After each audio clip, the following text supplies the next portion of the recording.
అందరికీ నమస్కారం. సంపదను నిర్మించడం అనేది అదొక పెద్ద ప్రయాణం లాంటిది. దానికి కాస్త ఓర్పు, సరైన దారి తెలియాలి. ఈరోజు మనం కలిసి ఆ ప్రయాణాన్ని మొదలు పెడదాం. మన ఆర్థిక భవిష్యత్తును భద్రంగా ఉంచే 13 ముఖ్యమైన అలవాట్ల గురించి తెలుసుకుందాం. సరే, మరి ప్రయాణాన్ని మొదలుపెట్టాలంటే మొట్టమొదట మన ముందుకొచ్చే ప్రశ్న ఇదే కదా. ఈ విశ్లేషణ మొత్తం కూడా ఈ ఒక్క ప్రశ్నకు సమాధానం వెదకడానికే. ఏదైనా సరే పునాది సరిగ్గా ఉంటేనే కదా నిలబడేది. అయితే ఇక మన ప్రయాణంలో మొదటి భాగానికి వచ్చేద్దాం. ఇక్కడే మన ఆర్థిక భవిష్యత్తుకు కావలసిన బలమైన పునాదిని మనం వెయ్యబోతున్నాం. ఒక మంచి ప్లాన్ ఉంటేనే సంపద సృష్టి సాధ్యమవుతుంది. అది లేకపోతే దారి తప్పే ప్రమాదముంది. చూడండి, ఈ 3 అలవాట్లు అవి ఒకదాంతో ఒకటి ఎంతలా ముడిపడి ఉన్నాయంటే ఆర్థిక లక్ష్యమనేది మనకు దారి చూపిస్తుంది. బడ్జెటేమో ఆ దారిలో మన డబ్బును ఎలా వాడుకోవాలో కంట్రోల్ చేస్తుంది. ఇక టైంలైన్ అది మనల్ని మోటివేట్ చేస్తూ ముందుకు నడిపిస్తుంది. చెప్పాలంటే ఇవి మన ఆర్థిక ప్రయాణానికి మ్యాప్, కంపాస్, ఇంకా గడియారం లాంటివి అన్నమాట. బడ్జెట్ అంటే ఏంటో తెలుసా? జస్ట్ లెక్కలు వేయడం కాదు. మన ఖర్చులను ఏది అవసరం, ఏది అనవసరమని రెండుగా విడగొట్టం చాలా ముఖ్యం. అప్పుడే మనకు ఎక్కడ పొదుపు చేయొచ్చో ఒక క్లారిటీ వస్తుంది. ఉదాహరణకు, రోజూ బయట కాఫీ తాగే అలవాటుందనుకోండి. ఆ డబ్బును ఆదా చేస్తే ఏడాది చివరికి ఎంత పెద్ద మొత్తమవుతుందో ఊహించగలరా? ఇప్పుడు మనం పునాది వేశాం కదా, ఇక రెండో భాగానికి వెళ్దాం. ఇక్కడ మన ఫైనాన్షియల్ ప్లాన్కు కాస్త ఊపునిచ్చే అలవాట్ల గురించి మాట్లాడుకుందాం. మన డబ్బు మీద మనకు పూర్తి కంట్రోల్ ఇచ్చే అలవాట్లివి. కాబట్టి అసలు విషయానికొస్తే అదంతా పొదుపు చుట్టూనే తిరుగుతోంది. ఇది కేవలం డబ్బును దాచుకోవటం మాత్రమే కాదు, మన ఫైనాన్షియల్ ప్లానుకు ఇదొక ఫ్యూయల్ లాంటిది. ఈ ఫ్యూయల్ లేకుండా మన ప్రయాణం ఒక్క అడుగు కూడా ముందుకు సాగదు. ఈ స్లైడ్లో కనిపిస్తున్న నంబర్ ఇది చాలా ముఖ్యం. కనీసం 3 నుంచి 6 నెలల ఖర్చులకు సరిపడా డబ్బు ఎమర్జెన్సీ ఫండ్గా ఉండాలని నిపుణులు చెప్తారు.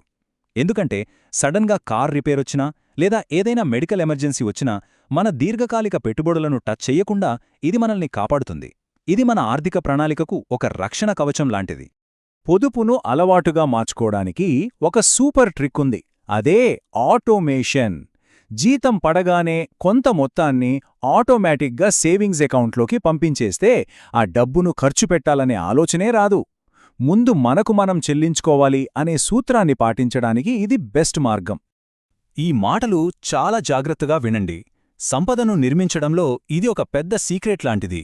ఎక్కువ వడ్డీ ఉండే అప్పులు, ముఖ్యంగా క్రెడిట్ కార్డ్ అప్పులు, మన ఆర్థిక ఎదుగుదలకు పెద్ద స్పీడ్ బ్రేకర్లు.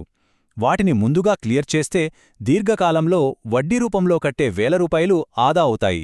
ఆ డబ్బుతో మనం పెట్టుబడి పెట్టి సంపదను పెంచుకోవచ్చు. ఇప్పటిదాకా మనం డబ్బుని ఎలా దాచుకోవాలో చూశాం. సరే, ఇప్పుడు దాన్ని మనకోసం ఎలా పని చేయించాలో చూద్దాం. మన ఫైనాన్షియల్ గ్రోత్ను వేగవంతం చేసే స్టేజ్ ఇది.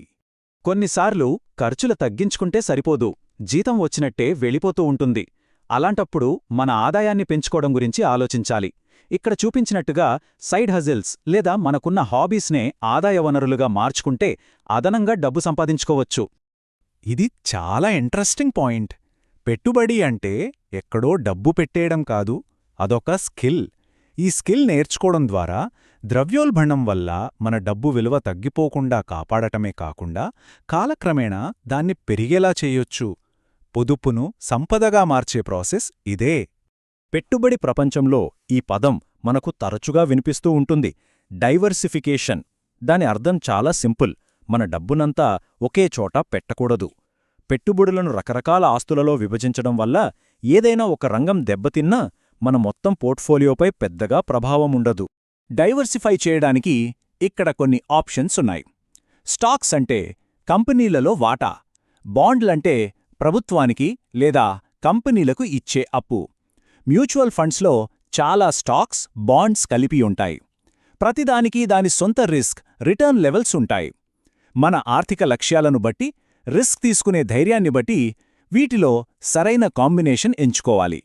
డబ్బు సంపాదించడం ఒక ఎత్తు అయితే దాన్ని కాపాడుకోవడం అంతకంటే ముఖ్యం. ఇప్పుడు మన ప్రయాణంలో చివరి ఇంకా చాలా కీలకమైన భాగానికి వచ్చేశాం. మనం కష్టపడి సంపాదించుకున్న సంపదను ఎలా కాపాడుకోవాలి? మన సంపదకు రక్షణ కల్పించటానికి ఈ 3 అలవాట్లు 3 స్తంభాల్లాంటివే అన్నమాట.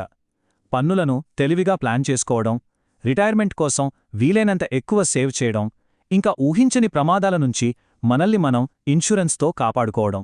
ఈ 3 మన దీర్ఘకాలిక ఆర్థిక భద్రతను పటిష్టం చేస్తాయి.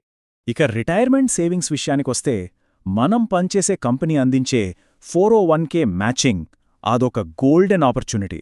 ఇది దాదాపు ఫ్రీగా వచ్చే డబ్బులాంటిది. కనీసం కంపెనీ ఎంతైతే మ్యాచ్ చేస్తుందో అంతవరకైనా కాంట్రిబ్యూట్ చేస్తే రిటైర్మెంట్ ఫండ్ చాలా వేగంగా పెరుగుతుంది. ఇన్సూరెన్స్ పాత్రను అస్సలు తక్కువ అంచనా వెయ్యొద్దు. హోమ్, ఆటో లేదా హెల్త్ ఇన్సూరెన్స్ లాంటివి ఏదైనా పెద్ద ప్రమాదం జరిగినప్పుడు మన పొదుపు మొత్తం కరిగిపోకుండా కాపాడతాయి. ఇది మన ఫైనాన్షియల్ ప్లాన్కి ఒక సేఫ్టీ నెట్ లాంటిది. ఒకవేళ తరతరాల సంపదను సృష్టించాలి అని ఆలోచిస్తుంటే లైఫ్ ఇన్సూరెన్స్ ఒక మంచి ఆప్షన్. ఇది కేవలం రక్షణ మాత్రమే కాదు, మన తరువాత కూడా మన కుటుంబం ఆర్థికంగా నిలదొక్కుకోవడానికి ఇది చాలా సహాయపడుతుంది. ఫైనల్గా ఒక్క విషయం గుర్తుంచుకోండి. సంపదను నిర్మించడం అనేది ఒక మ్యారథాన్, 100 మీటర్ల పరుగు పందెం కాదు. ఈ 13 అలవాట్లను చూసి భయపడాల్సిన పనిలేదు. మీకు తేలికగా అనిపించిన 1 లేదా 2 అలవాట్లతో మొదలుపెట్టండి. ప్రతి చిన్న అడుగు కూడా లాంగ్ రన్లో చాలా పెద్ద మార్పును తీసుకొస్తుంది. అయితే ఈ విశ్లేషణ ముగించే ముందు ఒక్కసారి ఆలోచించండి. ఈరోజు మనం నేర్చుకున్న వాటిలోంచి మీ ఆర్థిక స్వాతంత్ర్య ప్రయాణాన్ని మొదలుపెట్టడానికి ఏ ఒక్క అలవాటును మొదటగా ఎంచుకుంటారు?